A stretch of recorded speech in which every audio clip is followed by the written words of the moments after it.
Now, what I just played was a basic blues kind of embellishment. Say we're playing a blues rhythm that goes like something like this, and then it goes to the D chord. So we're playing an A chord. And we have a riff. But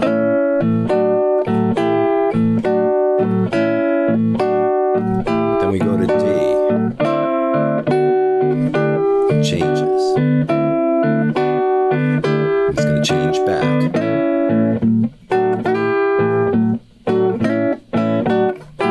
We go to the 5 chord, maybe something else happens. 4 chord.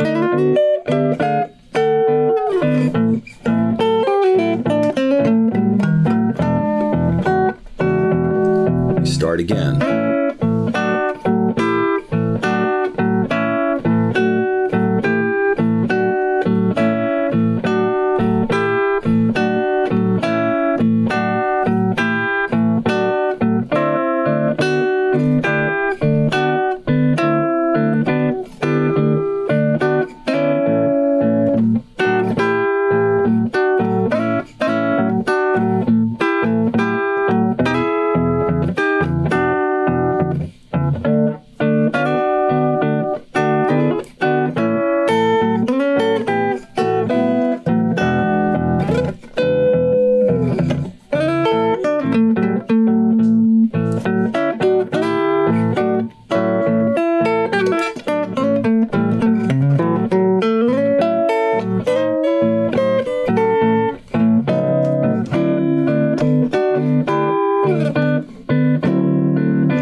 So what is happening there?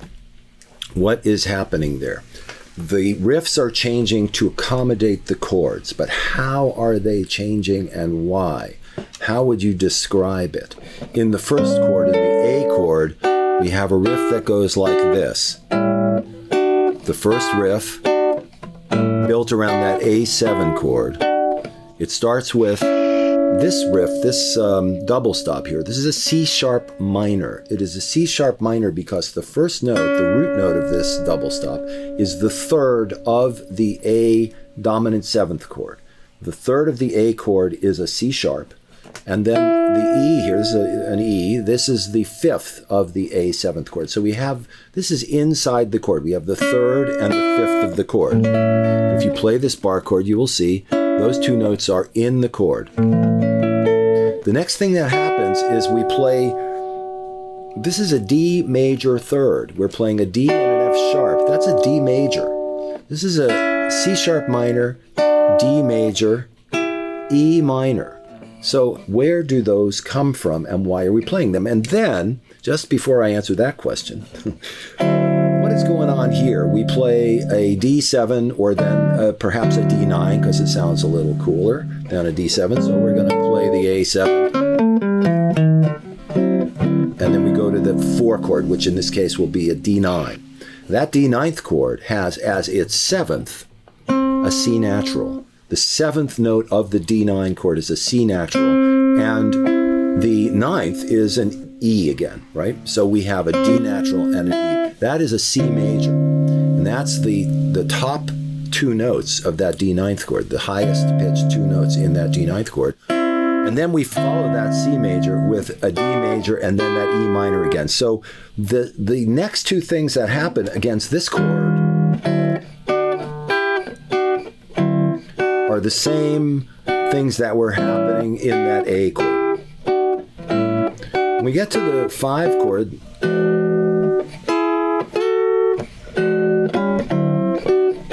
well, there's several possibilities in each instance, but we're going to probably follow the same scheme that we had for the 4 chord in some way. We might do something else, but that's what's possible. That's possible. That's a logical thing to do. So the basic formula, the basic template is going to be constructed on the chord itself. And when we talk about the chords that we're playing in a 1-4-5 blues, we are talking about dominant seventh chords every time. In other words, the major triad with the flat 7 on top. So A7, we have an A, C sharp, an E, and a G. Those are the notes in that A7 chord. The G is the 7th. G is a whole step below A if we continue up from the root. And so there's a distance of a whole step between the 7th and the root. It's therefore a minor 7th. We just call it a flat 7 usually because we don't want to use the word minor when we're talking about a dominant 7th chord because it's not a minor chord. So we don't want to get confused and call that 7th a minor, but it is a minor 7th technically. But we'll just say flat 7. And then when we get to the D 7th chord, we've got a D sharp, we've got a D, an F sharp, an A, and a C. So D, F sharp, A, C, that's the notes of a D dominant 7th. And then we've got our E dominant 7th chord. And so there's an E, a G sharp, a B, and a D. So we have the same structure in each of these chords. And so therefore, the same riff possibilities around the chords, because even though we are calling our music blues in A, we are not in the key of A. There is one moment in this 1-4-5 pattern when we could say that we're actually in the key of A, and that is not when we're playing the A chord, and it is not when we're playing the D chord. It is when we're playing the E7. That's the only time we're playing a chord that is actually in the key of A, in our blues in A. That E7th chord is the 5 chord of the key of A, the diatonic 5 chord of the diatonic major key of A. That first chord, that A7th chord, is the 5 chord of the key of D. So we are actually we could say we are in the key of D when we're playing the 1 chord in a 1-4-5 blues in A. And when we get to the D chord, we could say that we're in the key of G when we're doing that. We're actually going from the key of D to the key of G, and then finally to the key of A. So it's interesting because that itself is a 1-4-5 pattern, naturally, because D, G, A is 1-4-5 in the key of D. So there's this whole kind of sort of, I don't know what the word is, recursive kind of thing that goes on. It's like it's sort of chasing its own tail around. And to understand how these riffs work, it kind of helps to know that. So what does that all add up to? We have a chord that is the 5 of a key, whatever key it is the 5 of. So we start with our A dominant chord, A dominant 7th, and we start with the 3rd and the 5th of that chord. The 3rd of the 5 chord, that's the 7th of the key that it comes from. So we're playing an A dominant 7th, and it comes from the key of D. And so the 7th of the key of D is C sharp, and we get a C sharp minor as a result. That is followed by a D major, which is the 1 of the key of D. And that is followed by a 2 based on D. That's an E minor. Now, keep in mind, of course, that E minor is not part of the key of A. A would have an E major because E, of course, is the 5 of A, which means it's going to be a major 3rd, but not in blues because we are in mixolydian mode, which means we are on the 5th mode of, again, whatever key the chord is drawn from. So this is, in a sense, we sometimes call these borrowed chords, and it is borrowed from the key of D. So we have a 7, a 1, and a 2. 7, 1, 2, 1, 7. So why don't we just call this riff 7-1-2? I mean, it is not 7-1-2 based on A, but it is 7-1-2 based on the place it originates. So the same logic applies to calling this a dominant chord in the first place. This chord, this A seventh chord, any seventh chord, anything we call a seventh chord, just generically seventh, not major seventh, not minor seventh, just a seventh chord. G7, A7, D7, B7, F sharp 7, whatever you want to assign as the root, a seventh chord, also known and more completely, properly known as a dominant seventh chord, is the 5 chord of whatever major key. And there is only one of these chords in every major key. That is why it has a special status. That is part of the reason it is the dominant chord, because the 5th key degree of a major key is the dominant key degree. That's the name of the 5th key degree. If you're not using a number, you call it the dominant degree. Mixolydian mode is also rooted in the dominant key degree. So a dominant 7th chord is a 5 chord because of that. And we call it a dominant 7th chord no matter where we put it, no matter what part of the music we find it in. It retains its original identity as a dominant 7th chord, which means a 5-7 chord. And so this 7-1-2. Knowing that you're playing a 7-1-2 does more than just give you the structure of that one riff. Of course, it connects you to everything else that's going on in the music and everything else that you can play beyond that. So the 7-1-2 is the riff that we're playing against the 1 chord in a blues tune. The 4 chord is going to be a 4-5-6. If you play that D ninth chord, as we have already established, the major third of C and E is a 4. The major third of D and F sharp is a 5, and the E minor is a 6. 4, 5, 6, 5, 4. Now, even though before we played a 7-1-2, we had that D major and that E minor, that D major and E minor are only 1 and 2 in the context of that A dominant chord. They are 5 and 6 in the context of the D chord. And that's because the D dominant chord is part of the key of G. And C major is the 4 of G, and D major is the 5 of G. So we are using the terminology that relates the chord to its home key.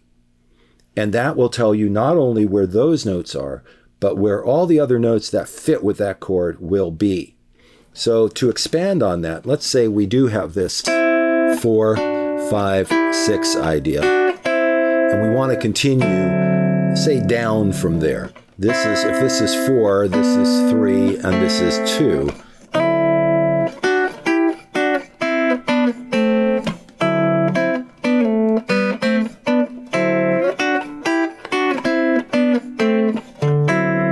And we can not only play the diatonic thirds, the G major, A minor, B minor, C major, D major, E minor, F sharp minor, and G major that belong to this chord, but we can play some in-betweens. What I mean by that is those are 2 major thirds a whole step apart. What if we play the in-between? So now we're playing a flat 5, right? Because this is 5, this is 4. We're playing a major third on the flat 5.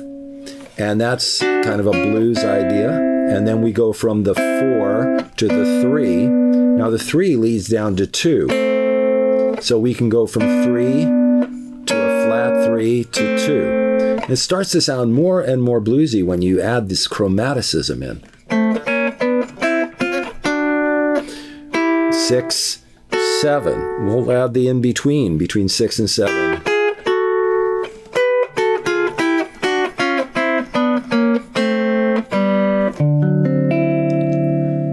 essential idea here is to think diatonically within the context of blues-based music structure, in which we are always talking about the 5 chord.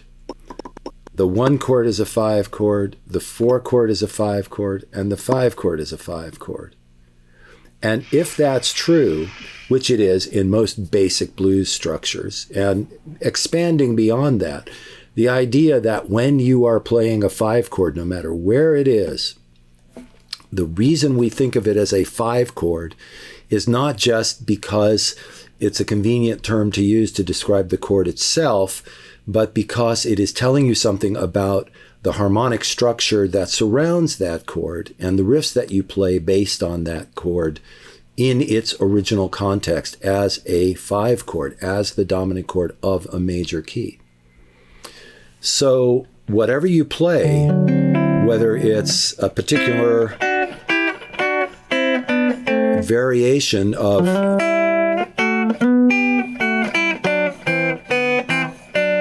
this particular riff, this 7-1-2 idea, this 4-5-6 idea,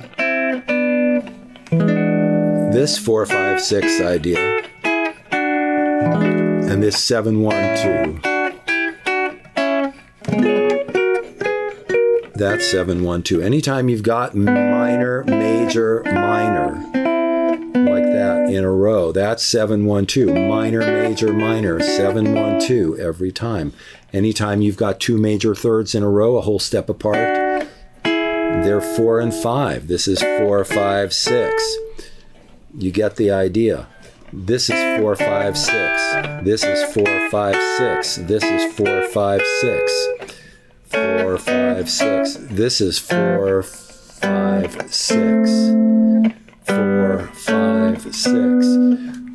7-1-2. Any 2 strings. If it's a minor third, followed by a major third, followed by a minor third, it's 7-1-2-1-7. Any 2 strings. 7-1-2-1-7. Inversions. 7-1-2-1-7. That's an inversion of a third. These are you could call them 6ths, or you could say this is a minor third inversion. This is a major third inversion, minor third inversion. It doesn't matter whether it's an inversion or a root voicing. Minor third, minor third is 7-1-2. If the minor third is a half step below the major third, or if the major third is a half step above the minor third, so you're going from C to D flat, C minor to D flat major, to E flat minor, that's 7-1-2. Anytime you've got 3 notes in a row, and the first 2 notes are a half step apart, and the next note is a whole step apart from the middle note, right? So you got 3 notes in a row. You take 3 notes in a row. Diatonically speaking, that can be 3-4-5, or it can be 7-1-2. It can't really be anything else, 3-4-5, 7-1-2, because there are 2 half steps in every diatonic key. If there are 2 half steps in every diatonic key, there are 3 and 4, or there are 7 and 1. So this is 3-4-5 or 7-1-2. Now, if this is 3, then you play a minor third. If this is 4, then you play a major third. And if this is 5, then you also play a major third. So 3-4-5 will give you that idea. But if you make this 7-1-2, then this is 7 is minor, 1 is major, 2 is minor. So I'm making 1 is G here. So 7-1-2 in G. That's 7-1-2 in G. I'm playing an F sharp, a G, and an A. F sharp minor, G major, A minor, 7-1-2. The structure of the interval sequence is going to be described based on its original place in a home key. Because otherwise, you're altering everything to make it fit within the structure of a key that is not actually built on standard structure, right? You know, if you're playing a dominant chord on the 1, the 4, and the 5, well, that just doesn't happen in diatonic theory, in classical diatonic theory. And the language that we have to describe what we're playing kind of starts with classical diatonic theory, whether you like it or not. That's the language that we have. But it has morphed, it has changed to accommodate different musical ideas.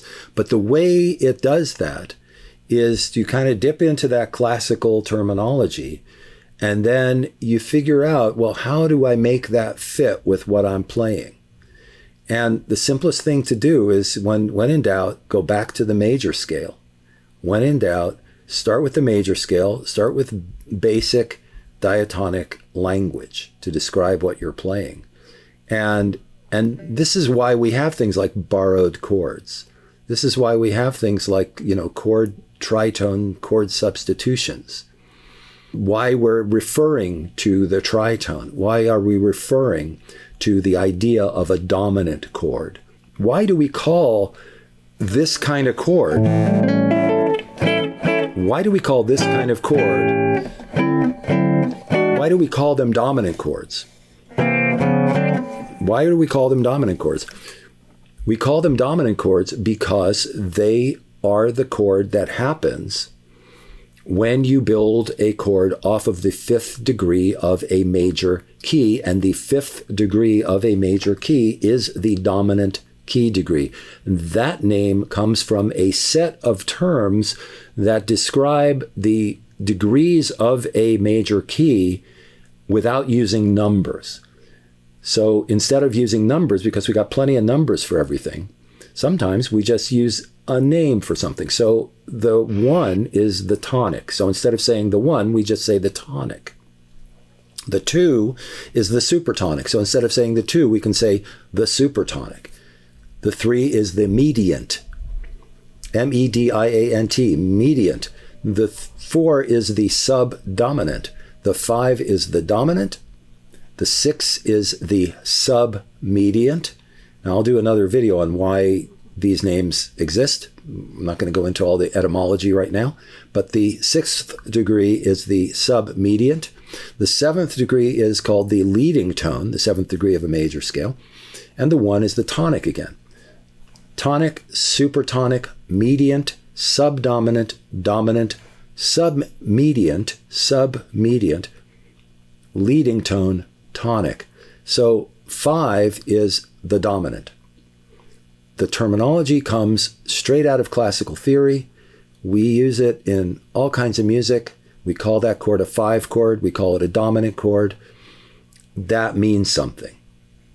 Because that means something, why not know what it means? Why not know why we use that terminology to define that chord, and what can you do with that knowledge? What you can do with that knowledge is you can use it to give you a pathway to knowing where the notes are when you play. Where are the notes? They follow that scheme that is laid out by the fact of that chord being a 5 chord. So just to review, the 3rd of a 5 chord is the 7th of a key. In other words, the chord is rooted in 5. The riff is going to be built on the 3rd of that chord. 5, 6, 7. 1, 2, 3 is, in this case, is the same as saying 5, 6, 7. 1, 2, 3 becomes 5, 6, 7, since the root is on the 5th degree of its home key. It doesn't matter that we're calling it a 1 chord here. What matters is where that chord comes from. That chord comes from the 5 of a theoretical major key. And that's the number that we assign it. So the 3rd of the 5 chord is the 7th of that key. And that tells you where the notes are, because if you understand the structure of a major key, that's all you need. You just say, okay, when I play blues in A, that A chord is really the 5 chord of the key of D. And so all I have to do is know how to play in D major. And that's going to at least get me started. That will at least give you a pathway to know what to play. And yeah, you can make choices then. You can change things. You don't have to be stuck with that. But that's where it starts. That's the basic formula. So I hope that helps. I hope that's useful in your pursuit of the perfect riff. And by the way, just if you want to hear this riff that I've been playing here, the 7-1-2 and the 4-5-6 idea, listen to Miles Davis's All Blues on the Kind of Blue album. Just spend some time with that. That's almost the only tune you need. But there are plenty of other examples. One of my favorites is the guitar solo or the guitar riffs in the tune Blue Light Boogie by Louis Jordan. You got to listen to that. Anyway, I will be back with more videos soon. I am working on other videos in the pipeline, and it's always taking me longer than I expect, but I do the best I can. I have a busy schedule these days in my shop here. And anyway, if you have not subscribed, please do. If you have already subscribed, thank you, thank you, thank you. And I will see you soon.